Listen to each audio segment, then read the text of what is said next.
up is Dogma from 1999, starring Ben Affleck, Matt Damon, what's her name? Linda Fiorentino, and a handful of others that I'm sure we will discuss a little more, but just to give you a high level of starring actors. For the brief synopsis, two unruly angels seek to exploit a loophole to get back into heaven and ultimately, potentially destroy the entire universe. No big deal. Don't worry about it.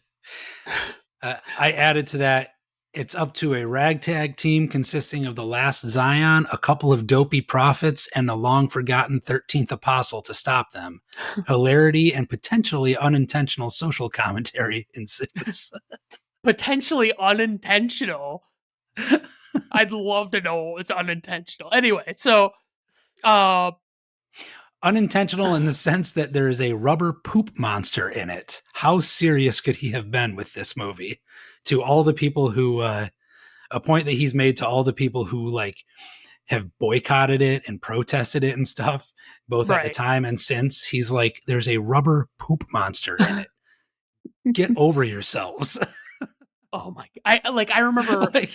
I just read something about some guy. I don't remember the guy's name. That was like he had been protesting the movie for like 6 months or something, and he talked to like one of Kevin Smith's people, I think, and like asked to get a copy of the movie so that he could actually watch it and make more educated comments about it. Yeah. And Kevin Smith's like, what comments were you making before? Like, where was it coming from? You know, like, I mean, so it's, oh God.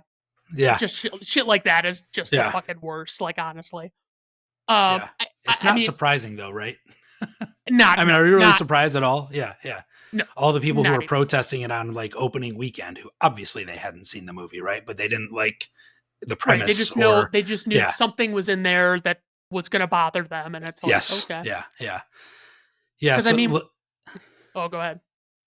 No, go ahead. Oh, I was going to say, so like, I guess to like, on that note, like talk about a little bit of what might be construed as offensive or as like, you know, mocking religion basically in this movie. I mean, we get George Carlin as a Cardinal Glick, I think it is. Yep. And so like, if you're not familiar, I mean, he's since passed, but George Carlin was a very vocal atheist. He was not a religious guy.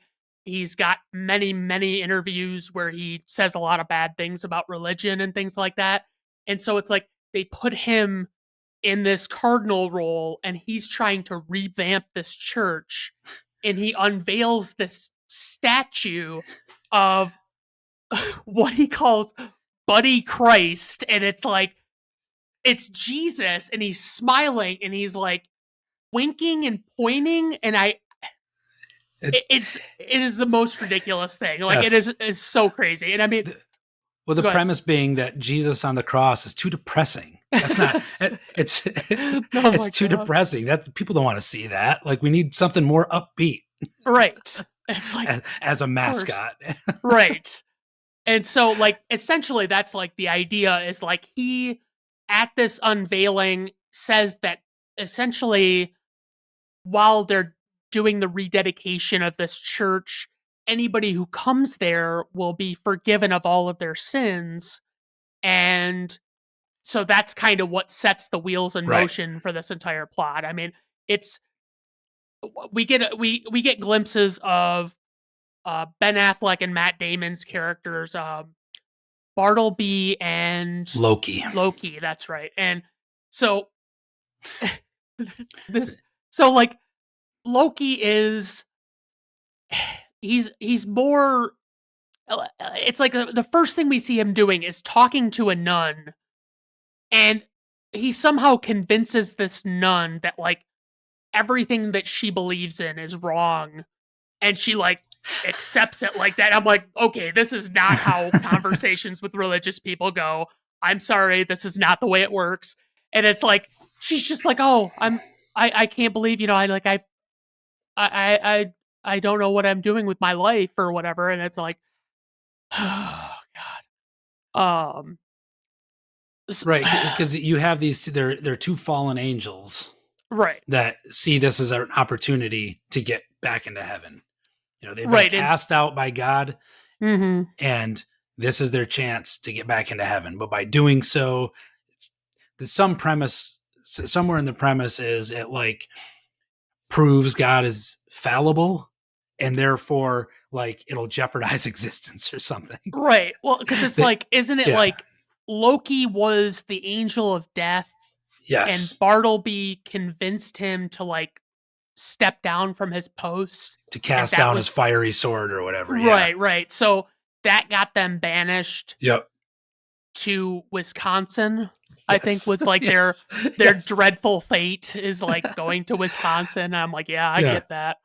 Uh, but yeah, I mean, essentially, it's the story is following these two characters, these fallen angels that want to go to where the Buddy Christ statue is. They want to go in there and they want to be, they're going to be absolved. And so it's like, then on the other side of the story, we have Linda Fiorentino. Am I saying Yeah. Fiorentino? Okay, Yeah. so um, we have her character, and she is the last Zion, and she is this uh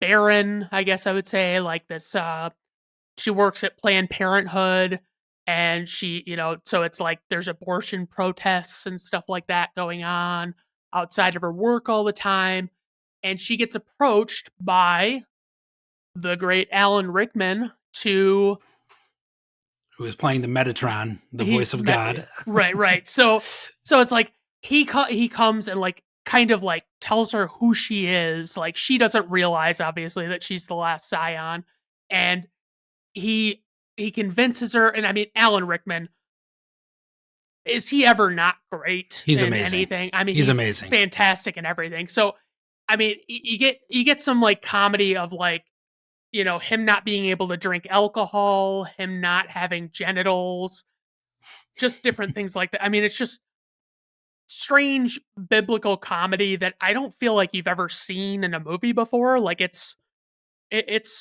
pretty rare, at least I would think, Yeah. to like see this kind of thing. So it's like it's a really cool concept, and um yeah, I mean, I'm trying to think if there's so like, she gets kind of told what the plan is with her. Um, and so they kind of have this journey to get to this New Jersey Mhm. church, and so I mean, you get all of these great comedy moments and things like that. Well, it's basically somehow they weave a situation where it's up to her, Jay and Silent Bob, and Rufus, the 13th apostle, played by Chris Rock.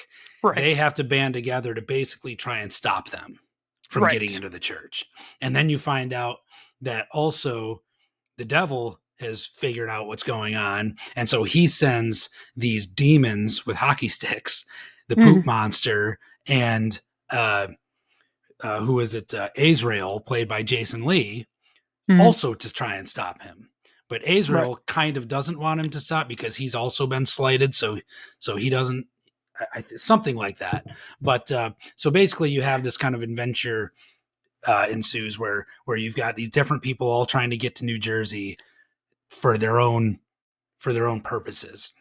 But I right, think before I go further, though, I do want to comment on the name of the movie itself, right? Because we're talking about, obviously this pokes fun at religion in many ways. It plays with, a lot of, the stories and the characters from the Bible and things like that. But it's called Dogma. mhm, Dogma, by definition, is like the human interpretation of the religious laws and the religious statutes and all that kind of stuff, right? So, like, I think it's important to point out, as he has done many times himself, that like he's not so much lambasting faith or Mhm. religion itself. He himself was raised Catholic, considers himself a practicing Catholic, goes to church. Like, he does now, he did at the time, he did before growing up. Like, so he's like an insider, right? He's from the Right. inside, but he's poking fun at the way people can interpret things to mean whatever they want them to mean, to fit their goals and needs and whatever. I mean, everything from, I mean, that's, it's the whole premise of Cardinal Glick himself, right? Is he's he's he's deemed that this activity, if you walk through this archway or through the door or whatever, all your sins are absolved. Like, he's just some dude who's trying to get people into the church, Right. right? And Yep. if you look through history, no matter how religious you are, it's a fact that that kind of stuff has happened throughout history, Oh right? yeah. Right. Tithes back in, forever, right? Like, Mhm. pay us and your sins are absolved. Things like that. Like, it's just, it's not that far fetched from that very basic premise. And it's actually, at this time, it was kind of his magnum opus, because, like, it was a movie that he had written actually even before Clerks, and that he'd been toying with and rewriting and tweaking for years before it finally got made. It was the movie he always wanted to make, and it was born out of his own, again, his own experiences with the church, and his own, I forget like how the idea popped into his head, kind of, but like, it was something that he had been working on for years that he wanted to write. And again, playing with that idea of dogma, right? The stories, not so much the statutes, but like the stories, right? Mhm. Like, I think one of the points he's kind of making, if he is making a point, I mean, again, it's a movie with a rubber poop monster. It can't be that serious, right? But Right. like, so what if God enjoys coming down to the boardwalk now and then in human form and playing skee ball? How does that Right. change anything at all? Right. So what uh, if there were actually 13 apostles and one of them they forgot about when they were writing it all down? How does that change anything about the Jesus story or the Sermon on the Mount or the the crucifixion or anything at all, right? Like, it's Mhm. kind of like, again, going back to those things of like, so what? Like, how do these little things actually, and that's the kind of stuff that pisses people off, right? Which, Mhm. again, I'm not personally a religious person, so I can't speak as though I understand how they feel or whatever. But like, from that standpoint of like, what are you so mad about? Right? like Right. like Oh the, yeah. they're playing with what really is kind of a silly premise. It's got some, again, great lines in it. It's got Jane Silent Bob right there. This movie cannot possibly be taken that seriously, right? I would say, if anything, the one thing that's probably protestable is the fact that he cast George Carlin as Cardinal Glick. like Right. that was kind of a middle finger, Yeah. right? He knew that that was not going to go over well. But like, who else could play that character? It's Right. perfect. Yeah. it's George Carlin playing George Carlin to an extent, right? Right. Uh, but yeah, I mean, this is another one. Like you said, Alan Rickman shows up and he nails it, as he always does. Uh, it's got uh, Ben Affleck and Matt Damon, like, again, right off there. This was 1999, so this would have been a couple years off of being, the Hollywood Golden Boys. But this was actually a movie that Ben Affleck had read the script of years before, and had been wanting to make with Kevin Smith. So like, after bouncing back with Chasing Amy, plus Ben Affleck was like, I want to do this movie. That's what really gave him the opportunity to be like, okay, Miramax, I need $20 million and we'll go make this movie. And they were Right. like, take my money. Right? Like, Yeah. you've got a couple of the biggest movie stars in Hollywood right now, like, on board already. Which, Do it. like, by the way, I'm like, it says a lot about how much Affleck clearly liked this script, Hmm. because I mean, if you're Ben Affleck and Matt Damon, this could be career suicide. Like, this could have been a really big like, if Yeah. obviously there were protests, all that thing, but like, Yeah. they still went on to have careers. But there's a very real scenario where I could have seen it just derailing Yeah, their yeah, entire thing because they hadn't been in that many movies yet. yeah. And so it's like, yeah, it wouldn't have Well, surprised me. well, apparently he actually sent way back when he was making Chasing Amy. He actually sent the script to Ben Affleck. He sent them both to him at the same time and was like, "Hey, here's Chasing Amy. By the way, this is this other one that I've been working on." And when he came back to him, he was like, "Never mind Chasing Amy. I want to make this one. This one I want to make right now." But he was like, Right. "They're only going to give me $300,000 to make a movie. I can't make this movie Right. on that small of a budget. Like that one needed to be grand and it It needed to, did. big mechanical wings and a few special effects and a rubber poop monster and things Right. like that, Um, but yeah, so at the time I would definitely say this movie at one time was probably my favorite movie. Like when this came out, I just thought it was genius. I mean, I loved the premise of poking fun at religion. I always do. Of course. I loved, the everything from the premise to the jokes to the character. Chris Rock comes in a brilliantly hilarious role as Rufus, the 13th apostle, who got written out of the Bible because he was black, and Jesus still owes him $12. And like it's just Oh, like God. it's just so silly. Oh yeah. But yeah, I love Dogma. Oh yeah. Are we doing ratings? Do you want to do I, that? I Or you think want- so. I'm looking at my notes here. I don't have a whole lot else to say about it because Okay. again, we're getting recurring themes. Oh, we didn't mention that Alanis Morissette plays God, Which is which probably another middle finger. Like you know. not as Honestly, I bad, don't. but like I don't think that is. I don't. Whereas George Carlin, he specifically took someone who is known for like being an outspoken basher of religious ideology and religion in mhm, general. I don't think Alanis Morissette was. That was more of a he had met her somehow or talked to her about potentially playing some other part in a movie. I think at one point she was a candidate to play the main character that ended up being Linda Fiorentino, but something didn't work out. She went on tour or something. I don't know. Plus, she was uh, like, I'm not an actress. I can't play the lead. I can't carry the right, movie. But afterwards, at some point, she came back into the picture. And the more he thought about it, he was like, why not? Like, we're kind of putting things, on their heads anyway. Like, right, what if he opens the door and it's this petite woman played by Alanis Morissette? Like, again, like, how does that change anything really? And right. yet it's kind of, again, a little subtle, like, why not? Yeah, Let's have some fun with it. So, more cameos, of course, from past View Askew universe situations and characters. You mentioned the protest at the abortion clinic. That's again Brian Johnson and Walt Flanagan who accost her character as she's walking into work, and Walt Flanagan says, "Tell him Steve Dave" again, just like he does in Mallrats. Brian O'Halloran's a reporter, right? Yep, Brian Yeah. O'Halloran shows up as a reporter on the TV when Bartleby's going crazy and killing people. It's, I think, as up to that point, it was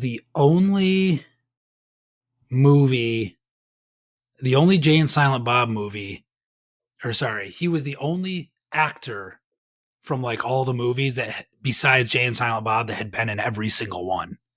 Oh, Because he pops up in Mallrats. He's one of the contestants in the game show. right. He pops up in Chasing Amy. He's like the TV executive that wants to give him the TV deal. Him and Matt Damon, actually. Mhm. And then here he shows up in the background on the TV. Another funny piece of trivia that he's talked about ad nauseum in his various stand-up things and commentaries and whatever.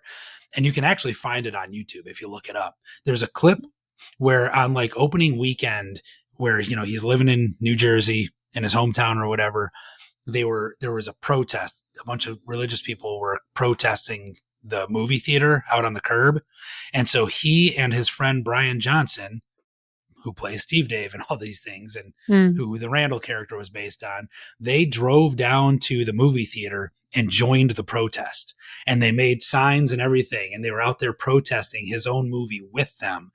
And the local news station went down and was filming, like, for the 11 o'clock local news or whatever. And they actually get Kevin Smith on camera, and he gave his name as Brian Johnson, not Kevin Smith. And he's being interviewed like as a protester. And they're like, well, have you seen the movie? And he's like, no, but I know it's not good. and stuff like that. And like, he's totally pretending he's one of these protesters. And you can find it on YouTube. There's like the local news clip, and they actually, like, the local newscaster knows it's him, and he's like, so we talked to one of the protesters, and he might look a little familiar to you, but they still gave the name that he gave. Right. And they show him protesting his own movie, which I don't know, I thought was brilliant. That's one more reason to like the guy. Go ahead. I was gonna say, like, just a couple of tidbits that I found and that people might not know about. So one that I found particularly hysterical was that Jason Mewes was like adamant about memorizing this script, and apparently he normally has trouble with that, but he was adamant because he didn't want to anger Alan Rickman. He didn't want to disappoint him. Right. And the only other thing, and I've heard numerous accounts of this over the years, particularly from Kevin Smith, is that Linda Fiorentino and him didn't really get along. They didn't really have, like, they weren't on speaking terms. Even through like some of the shooting of this movie, she would like not talk to him and things like that. So it was just like a little tidbit. Apparently, like, they have since reconciled their differences, but yeah, he actually. So I had heard him talk about that before. It wasn't until I read this book that's behind me here. He actually addresses that, and he talks about the reconciliation and kind of coming around to understanding where she was coming from and some of her frustrations. And apparently she felt like she wasn't doing as well as she wanted to, even though he thought her performance was brilliant. I think she does great in the movie. I think she's perfect good for it. But he actually even includes in that book, like, a copy of this handwritten letter that she sent him, like, apologizing and stuff. And so apparently they're like friendly now, but it was apparently not the sunniest of working relationships though at the time. Right. So with that, like I said, I love the concept and I love the execution of this movie. I really enjoy it. I give it an A. Probably no surprise there. Nope, no surprise. So I gave it a B. As much as I really enjoy a lot of the commentary on Christianity and things like that, I find it really funny. I think there's a lot of funny things at work here. My only thing, and this is like the only real gripe I have, is that I can't watch this movie very frequently. Like it's like once in a great while, and it's just like something about like, something about the way it is. I really can't put my finger on it, honestly. I would agree with you to the extent that this movie, unlike most of his others, to me feels long. That I would agree like with that. It feels, it is kind of long. It's like 2.5 hours or something, and it feels kind of long. Yeah. Yep. But I give it an A anyway.